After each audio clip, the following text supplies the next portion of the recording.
वृंद।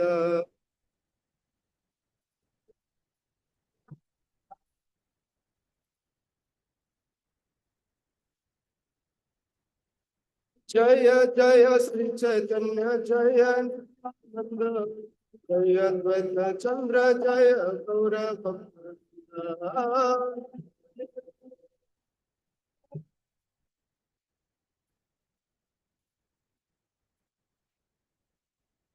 जय जय श्री चैतन्य जय नित्यानंद। जय अद्वैत चंद्र जय गौर भक्त वृंद।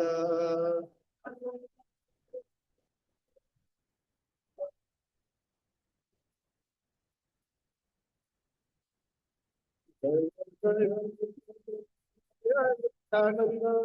जय अद्वैत चंद्र जय गौर भक्त वृंद।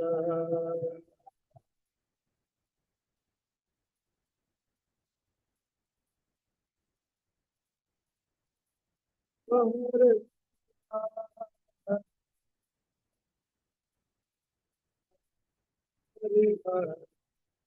हरे राम हरे राम राम राम हरे हरे।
जय श्री शिवराज भगवान की।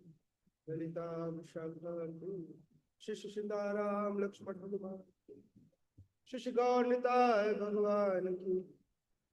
हरिनाम संकीर्तन की। श्री श्री चैतन्य चरितामृत के। श्री कृष्णदास कविराज गोस्वामी के। जगत गुरु श्रील प्रभुपाद के।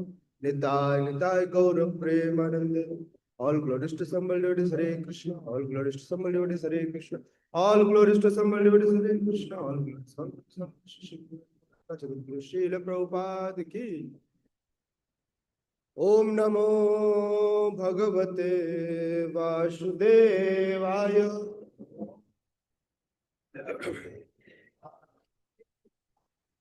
ओम नमो भगवते वासुदेवाय।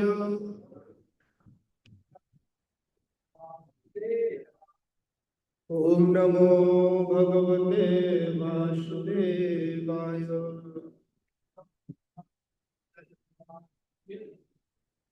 श्री चैतन्य चरितमृत मध्य लीला अध्याय 4 श्लोक संख्या 153। यह लीला है माधवेंद्रपुरी पाद चंदन लेने जगन्नाथपुरी पहुंचे हुए हैं और वहां सारे भक्तों ने और स्वयं राजा ने मिलकर माधवेंद्रपुरी पाद के लिए चंदन की व्यवस्था कर दी है। उस चंदन की उस चंदन पर लगने वाले कर की व्यवस्था भी कर दी है और साथ में एक सेवक भी जो उसे उठाकर लेकर जाए। तो इसके आगे की लीला हम श्रवण करेंगे। घाटे दाने छाड़ाईते राजपात्र द्वारे राज लेखा करी दिल पूरी गोसार करे। रास्ते के चुंगी वसूलने वाले से बचने के लिए माधवेंद्रपुरी को सरकारी अफसरों से छूट के आवश्यक कागजात भी दिलाए गए। ये कागजात उनके हाथ में दिए गए। चलिल माधव पुरी चंदन लया कत दिने रे मुड़ाते उत्तरिल गिया। इस तरह माधवेंद्रपुरी चंदन सहित वृंदावन के लिए चल पड़े और कुछ दिनों के बाद वे पुनः रेमुणा आ गए। पुनः मतलब एक बार वहां आ चुके हैं। कब? चंदन लेने जाते समय। अब चंदन का वापसी का समय है। फिर से कहां पहुंचे? रेमुणा। और वे कहां पहुंचे? गोपीनाथ मंदिर में। गोपीनाथ चरण कैल बहु नमस्कार प्रेमावेशे नृत्य गीत करिला अपार। जब वे माधवेंद्रपुरी पाद गोपीनाथ जी के मंदिर में पहुंचे तो पहले जाकर श्री विग्रह के चरणों में उन्होंने अपने सिर को नवाया। तत्पश्चात बड़े प्रेम भाव से, कातर भाव से वे सतत नृत्य और कीर्तन करने लगे, भगवान का गुणगान करने लगे। देखी पूरी देखी सेवक सब सम्मान करिल क्षीर प्रसाद दिया तार भिक्षा कराइल। जब गोपीनाथ के पुजारी ने फिर से देखा कि कौन आए हैं, माधवेंद्रपुरी आए हैं, तो उन्होंने इस बार माधवेंद्रपुरी को, कोई सामान्य व्यक्ति पहले से जानते हैं कि ये माधवेंद्रपुरी है, तो तुरंत उनके सामने उन्होंने सिर नवाया, उनको नमस्कार किया और तुरंत खीर प्रसादी लेकर आए। किनका? गोपीनाथ जी का। आज चुरा कर नहीं रखे हैं, चुराने वाला किस्सा तो खत्म हो गया, लेकिन अब बिना मांगे ही अपने आप खीर प्रसाद तुरंत लेकर आ गए, खीर प्रसाद खिलाने के लिए। से रात्रे देवालय करिल शयन शेष रात्रि हेलपुरी देखिल स्वपन। इस रात्रि को माधवेंद्रपुरी पाद ने वहीं रुकने का निश्चय किया और वहीं पर विश्राम करने का, रात्रि हो चुकी थी तो वहां रुकने का निश्चय किया, वहां रुकना चाह रहे थे। जब वे शयन करने गए तो पुनः मध्य रात्रि में उन्हें एक स्वप्न आया। क्या स्वप्न आया? गोपाल आसिया कहे सुन हे माधव कर्पूर चंदन आमी पाइलाम सब। हे माधवेंद्रपुरी, सपने में आकर कौन कह रहे हैं? गोपाल जी। गोपाल जी कौन है? श्रीनाथ जी, जो अभी कहाँ है? श्रीनाथ जी कहाँ है? गुजरात में है ना। वही श्रीनाथ जी जिनका नाम गोपाल है, जो उस समय अवस्थित थे कहाँ? गोवर्धन पर्वत पर, है ना। तो गोवर्धन जी के गोपाल जी उनके स्वप्न में प्रकट हुए, जिनके लिए वे कर्पूर और चंदन लेने आए थे। तो कहते हैं, हे माधवेंद्रपुरी, तुमने चंदन पाने का कार्य तो पूरा कर लिया, मतलब तुमको चंदन और कर्पूर मिल गया है। अब इसके आगे क्या करना है वह मैं तुम्हें बताऊंगा। कहते हैं, कर्पूर सहित घसी ये सब चंदन, कर्पूर के साथ इस सब चंदन को घिसिए पहले, और गोपीनाथेर अंगे नित्य करह लेपन। वहीं कहा? रेमुणा में ही खीरचोर गोपीनाथ जी को ही गोपीनाथ जी के शरीर में इसका लेपन करो, वहीं पर चंदन को कर्पूर के साथ मिलाकर घिसो और लेपन करो। किनके शरीर पे? गोपीनाथ जी के शरीर पे। तो तपिस किसको है? गोपाल जी को। किसके शरीर पर घिसने की बात कर रहे हैं? गोपीनाथ जी के। ऐसा क्यों कह रहे हैं? तो कहते हैं, भगवान गोपाल कहते हैं, गोपीनाथ आमार से एक ही अंग हय, इहा के चंदन दिले हबे मोर ताप छय। बोले मेरे और गोपीनाथ जी के शरीर में कोई अंतर नहीं है, हम दोनों का शरीर एक ही है। जैसे ही तुम गोपीनाथ के शरीर में चंदन का लेप करोगे, वैसे ही मेरे शरीर की समस्त तपिश खत्म हो जाएगी। इस प्रकार से मेरे शरीर का ताप जलन खत्म होगा। श्रील प्रभुपाद तात्पर्य में लिखते हैं, गोपाल वृंदावन में स्थित थे, जो रेमुणा से बहुत दूर है। उन दिनों मुसलमानों द्वारा शासित प्रांतों से होकर जाना होता था, जो कभी कभी यात्रियों के आने जाने में व्यवधान डालते थे। अपने भक्त के कष्ट को ध्यान में रखते हुए भक्तों के सर्वोच्च हिते से, कौन? सुहृदम सर्व भूतानाम, कौन? स्वयं भगवान।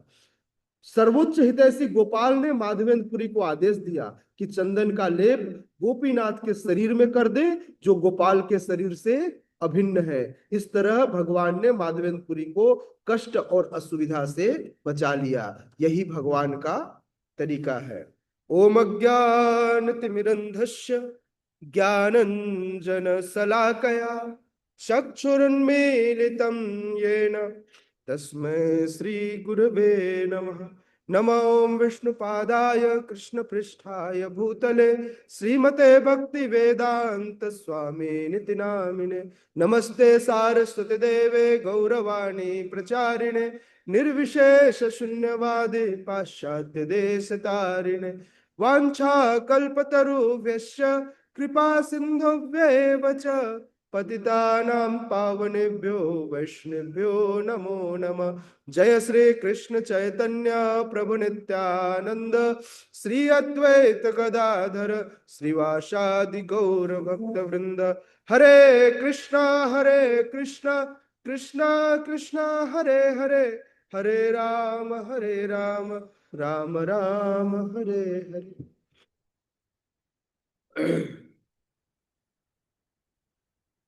गोपाल जी कहते हैं, कई बार लोगों को जब स्वप्न आता है तो हम लोगों का स्वप्न हमेशा झूठा होता है। तो भगवान को ऐसा, माधवेंद्र पुरीपाद को ऐसा न लगे कि स्वप्न में कोई ऐसे ही अनायास ही कोई आ गया और कुछ कह के चला गया। तो भगवान अपनी बात को सिद्ध करने के लिए कहते हैं, द्विधाना भाविह ना करिह किछु मने, विश्वास करी चंदन देह आमार वचने। कहते हैं, द्विधा ना भावी, हे माधवेंद्रपुरी, किसी भी प्रकार का संदेह दुविधा अपने मन में मत रखो। मैंने जो कहा है इस बात पर विश्वास रखकर तुरंत उस कार्य की पूर्ति हेतु आवश्यक कार्य करो। तुरंत, है ना? क्या कहा है भगवान ने? चंदन घिसने को किसके साथ? कर्पूर के साथ। कहां लगाना है? गोपीनाथ जी के शरीर में। इससे क्या होगा? गोपाल जी के शरीर की तपिश खत्म हो जाएगी। एत बलि गोपाल गेल गोसाई जागिला। अच्छा, ये कितनी स्वप्न कितनी बार आया है माधवेंद्रपुरी पाद को? ये माधवेंद्रपुरी पाद को चौथी बार स्वप्न आ रहा है। सबसे पहली बार स्वप्न आया था जब वे गोवर्धन की तलहटी में थे। तब गोपाल जी ने कहा कि मुझे जंगल झाड़ियों से मैं दबा हुआ हूं, यहाँ मिट्टी के नीचे, मुझे बाहर निकालो।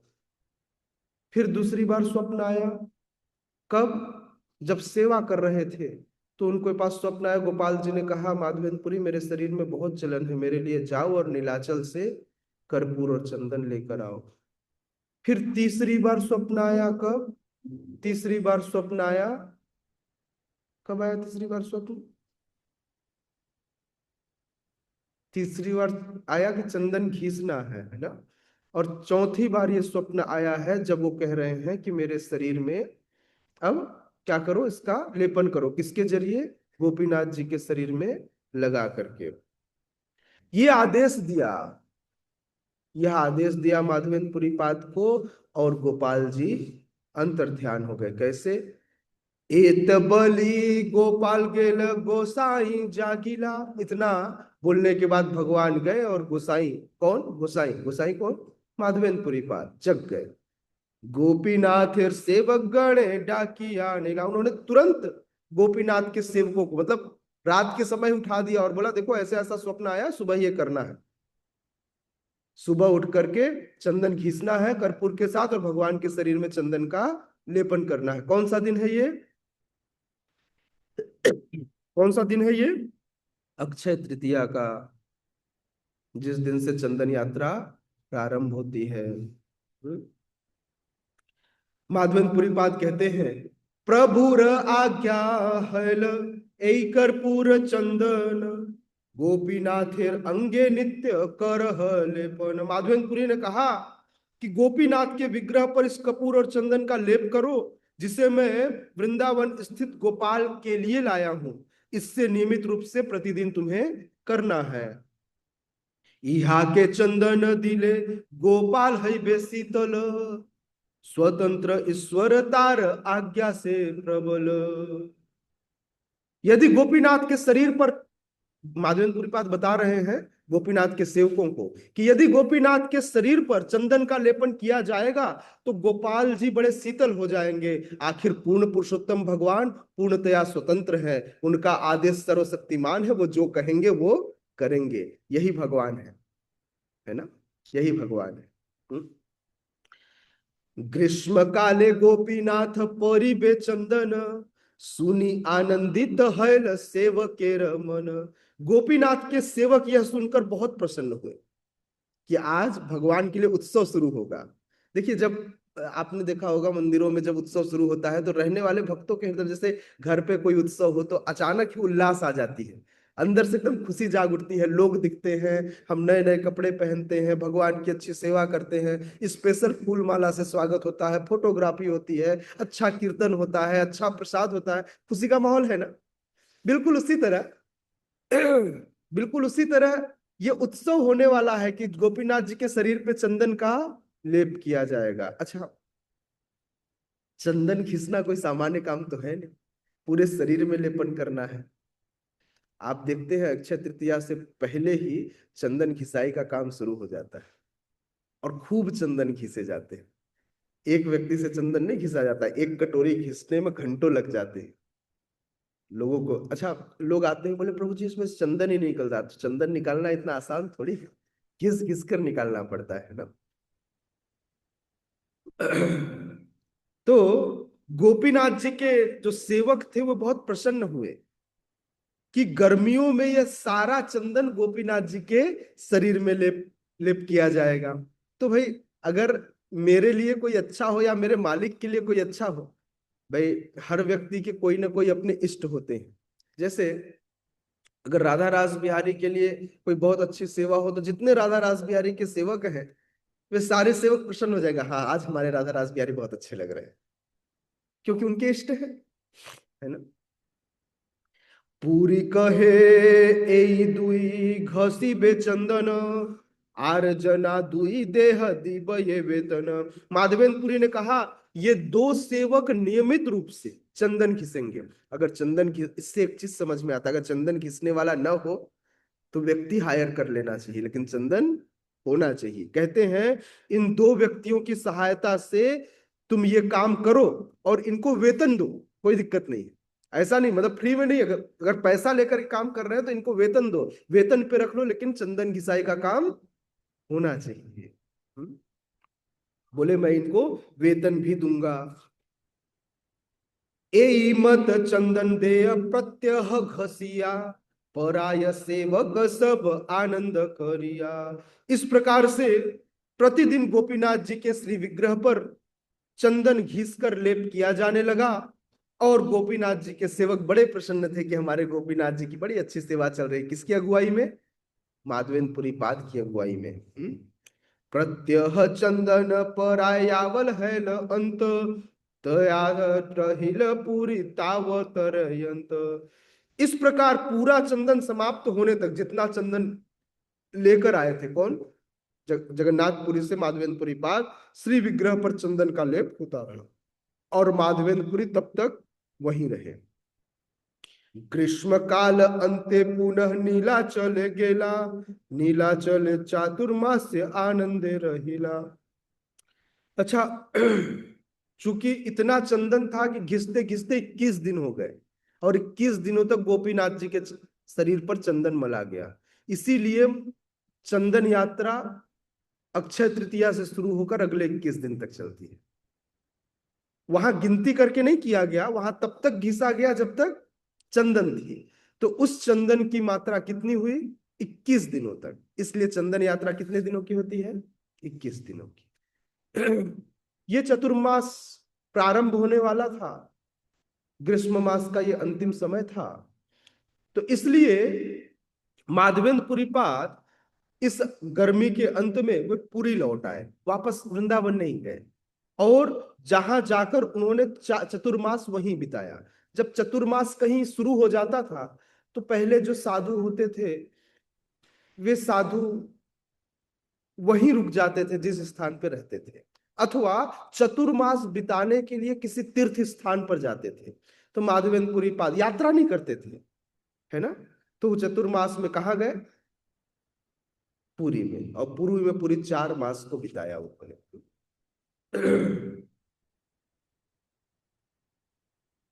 4 मास कौन कौन से हैं, आषाढ़, सावन, भादो और कुआर, है ना। नहीं नहीं, आषाढ़ का लास्ट होता है। सावन, भादो, कुआर और कार्तिक। सावन, भादो और कुआर और कार्तिक। ये आषाढ़ मास आता है जून जुलाई, जून और जुलाई का मिक्स होता है। तो जो कई लोग, शिला प्रभुपाद लिखते हैं कि कई लोग इस चतुर्मास का प्रारंभ आषाढ़ मास का जो शुक्ल पक्ष होता है, मतलब द्वितीय पक्ष होता है, द्वितीय पक्ष की एकादशी से मानते हैं। इसलिए मैंने आषाढ़ शब्द का प्रयोग किया, क्योंकि जो दूसरा पक्ष होता है, शुक्ल पक्ष होता है, शुक्ल पक्ष की एकादशी से भी कुछ लोग चतुर्मास की शुरुआत को मान लेते हैं, और कुछ लोग श्रावण मास की प्रथमा तिथि को, है ना, प्रथमा तिथि से मानते हैं। तो और ये खत्म होता है कहाँ, कुछ लोग इसका समापन मानते हैं कि कार्तिक मास की शुक्ल पक्ष की एकादशी को यह खत्म हो गया, और कुछ लोग पूरा कार्तिक मास इसे करते हैं। खैर, दोनों ही ठीक है, कोई परेशानी नहीं है। आप चतुर्मास को जैसे ही फॉलो कीजिए, भगवान दोनों को स्वीकार करते हैं, है ना। खत्म होता है कब, उत्थान एकादशी को। कुछ वैष्णव इस चतुर्मास को इस तरह से, इन दोनों तरीकों से, अलग अलग तरीके से फॉलो करते हैं। यह संपूर्ण काल चाहे चंद्र हो या सौर, वर्षा ऋतु में ही आता है। कुल मिला के कहने का मतलब है कि बरसात के 4 महीने इस चीज को मानना चाहिए। सभी वर्ग के लोग चतुर्मास को फॉलो करना चाहिए, चाहे वह गृहस्थ हो या सन्यासी। इसे मनाना सारे आश्रमों के लिए अनिवार्य है। इन 4 महीनों में किए गए व्रत के पीछे मुख्य प्रयोजन इंद्रिय तृप्ति की मात्रा को कम करना होता है। यह अधिक कठिन काम नहीं है। श्रावण के महीने में हरा साग नहीं खाना चाहिए, भाद्र में दही नहीं खाना चाहिए, अश्विन मास में दूध नहीं पीना चाहिए, और कार्तिक मास में किसी भी तरह का अमिष आहार नहीं लेना चाहिए। कार्तिक मास में मछली या अन्य अमिष आहार नहीं खाना चाहिए।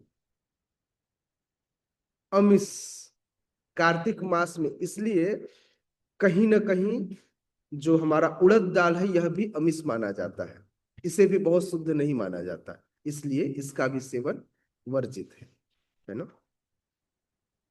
इसी तरह से मसूर, उड़द, इन सब का यहाँ पर इसको अमिषाहार माना जाता है, क्योंकि इसमें प्रोटीन की मात्रा बहुत ज्यादा होती है। तो ऐसी चीजें जिसमें प्रोटीन की मात्रा ज्यादा हो, ऐसी चीजों को छोड़ देना चाहिए। कुल मिलाकर चतुर्मास के 4 महीनों में मनुष्य को उन सब भोजन का परित्याग करने का अभ्यास करना चाहिए जो इंद्रिय भोग के निमित्त लिए जाते हैं। तो चतुर्मास यह विशेष टाइप का व्रत हो गया जहां पर हम इंद्रिय तृप्ति से दूर जाएंगे।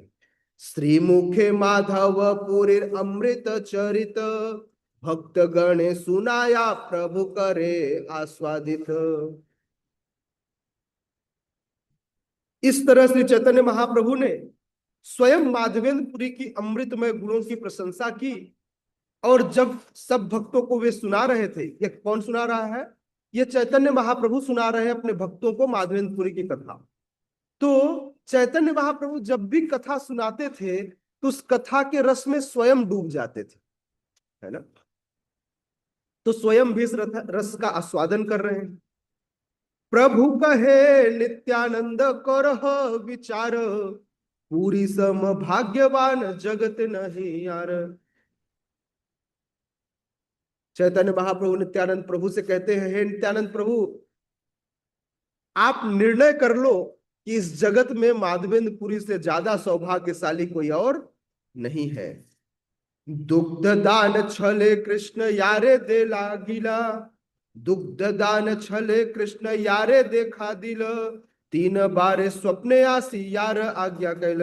चैतन्य महाप्रभु ने कहा कि माधवेंद्रपुरी इतने भाग्यशाली थे कि साक्षात भगवान कृष्ण उनके समक्ष दूध लेने के बहाने, दूध देने के बहाने प्रकट हुए। भगवान ने माधवेंद्रपुरी को इस प्रकार से 3 बार स्वप्न आदेश दिया। दूध देने के बाद अपने आप को निकालने के लिए, तत्पश्चात अपने आप पर चंदन लेपन के लिए, और तीसरी बार पुनः चंदन लेपन गोपीनाथ के शरीर में करने के लिए। यार प्रेम वस हया प्रकट होइला, सेवा अंगीकार करी जगत तारिल। माधवेंद्रपुरी के प्रेम के वशीभूत होकर स्वयं भगवान कृष्ण गोपाल विग्रह के रूप में प्रकट हुए, और उनकी सेवा स्वीकार करके भगवान ने सारे जगत का उद्धार किया। यार लागी गोपीनाथ क्षीर कैल चूरी, अतएव नाम हैल क्षीर चोरा करी। माधवेंद्रपुरी के ही कारण भगवान गोपीनाथ ने क्षीर पात्र चुराया, अतः वे क्षीर चोर के नाम से जाने जाने लगे। क्षीर चोर गोपीनाथ की। कर्पूर चंदन यार अंगे चढ़ाइल, आनंद पूरी गोसायर प्रेमे उद्दालिल। माधवेंद्रपुरी ने गोपीनाथ के श्री विग्रह पर चंदन का लेप किया, और इस प्रकार वे भगवत प्रेम में विह्वल हो गए। मलिक्ष देसे कर्पूर चंदल आनिते जंजाल, पूरी दुख पाबे इहाँ जानिया गोपाल। मुसलमानों द्वारा शासित भारतीय प्रांतों में चंदन तथा कपूर लेकर यात्रा करना बहुत असुविधाजनक था। इसके कारण माधवेंद्रपुरी कष्ट में पड़ सकते थे। इसलिए गोपाल जी इस बात को जानते थे, इसलिए गोपाल विग्रह ने क्या किया, इस बात का आदेश दिया कि इस चंदन और कर्पूर को गोपीनाथ जी के शरीर में ही मला जाए, क्योंकि बंगाल उस समय बंगाल क्षेत्र मुसलमानों के अधीन था, और जब व्यक्ति वृंदावन जाता है तो उड़ीसा से उसे बंगाल बॉर्डर पार करना पड़ेगा, वहां पर मुसलमान शासक उन्हें परेशान करेंगे, और इस प्रकार से उन्हें कष्ट न हो, इसलिए गोपाल जी ने आदेश दिया कि इसका लेपन आप गोपीनाथ जी के शरीर पर ही कर दीजिए। हाँ। पूरी प्रेम पराकाष्ठा करह विचार, अलौकिक प्रेम चित्ते लागे चमत्कार। श्री चैतन्य महाप्रभु ने नित्यानंद प्रभु को माधवेंद्रपुरी के उत्कट प्रेम के आदर्श पर अपना निर्णय देने के लिए कहा। चैतन्य महाप्रभु ने कहा कि उनके सारे प्रेम व्यवहार असाधारण है। निसंदेह उनके कार्यकलापों को सुनकर हर कोई आश्चर्यचकित रह जाता है। तो यह एक वृद्ध व्यक्ति के लिए वृंदावन से पुरी तक यात्रा करना, बिना खाए पिए उपवास रखकर और भगवान का नाम जप करते हुए, एक असाधारण कार्य है जो लोगों को आश्चर्य में डालने वाला है। उनके कार्यकलाप देखते ही बनते हैं कि कैसे एक वृद्ध व्यक्ति, एक वृद्ध भक्त जो है वह भगवान की सेवा के लिए इतना तत्पर रह सकता है। श्रीला प्रभुपाद अपने तात्पर्य में लिखते हैं और कहते हैं कि जब जीव को कृष्ण विरह का अनुभव होता है, हमें तो कोई अनुभव नहीं होता, हमको तो लगता है कि हम मस्त हैं, हमको क्या परेशानी है ना।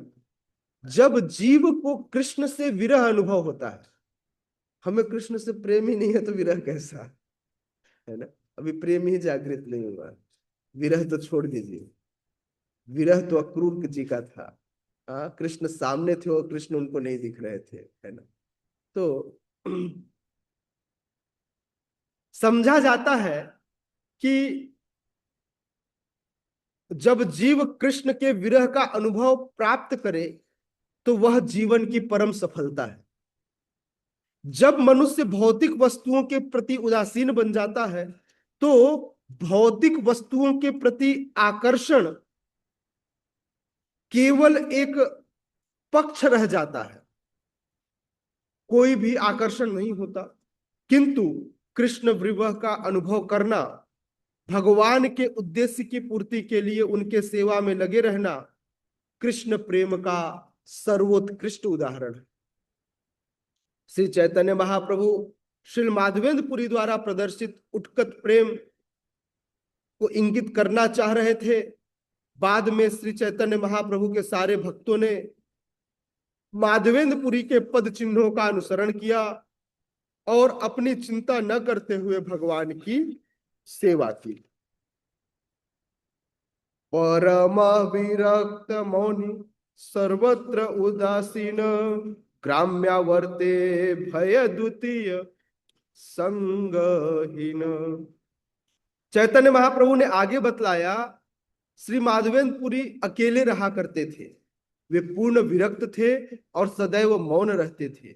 वे किसी भी भौतिक वस्तु में रुचि नहीं रखते थे और संसारी बातों करने के भय से हमेशा अकेले रहते थे। हमको तो कोई चाहिए कि हम मुंह चला सके नहीं एक दूसरे के साथ।